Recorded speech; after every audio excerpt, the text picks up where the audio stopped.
Japan के आलमी शोहरत याफ्ता रेसलर अनु की 79 बरस की उम्र में इंतकाल कर गए। वो कुछ अरसे से खराबी सेहत के सबब अस्पताल में दाखिल थे। मकामी मीडिया के मुताबिक अनु की जापानी अवाम में इंतहाई मकबूल थे और इनकी वफ़ात पर हुकूमत और अवाम अफसरदा हैं। अनु की पाकिस्तान और पाकिस्तानी अवाम से बहुत मोहब्बत और इंसियत रखते थे। वो 1979 में पाकिस्तानी जहरा पहलवान से शिकस्त के बाद पाकिस्तान में मकबूल हुए थे।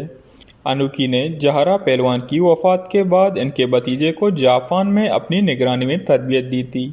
वो पाकिस्तान और भारत के दरमियान अमन के फ़रोग़ के लिए वाघा बॉर्डर पर अमन वाक़ करना चाहते थे। रिपोर्ट्स के मुताबिक अनुकी ने इराक अमरीका जंग के दौरान सद्दाम हुसैन से ज़ाती ताल्लुकात की बिना पर दर्जनों जापानी शहरियों को रिहाई भी दिलवाई थी। रेसलर अनुकी ने सद्दाम हुसैन की दावत पर ही इस्लाम कबूल किया, जिसके बाद इनकी इस्लामी नाम मोहम्मद हुसैन अनुकी रखा गया। अनुकी अपनी वफ़ात तक जापानी रुकन पार्लियामेंट थे और 4 दफ़ा रुकन पार्लियामेंट रहे।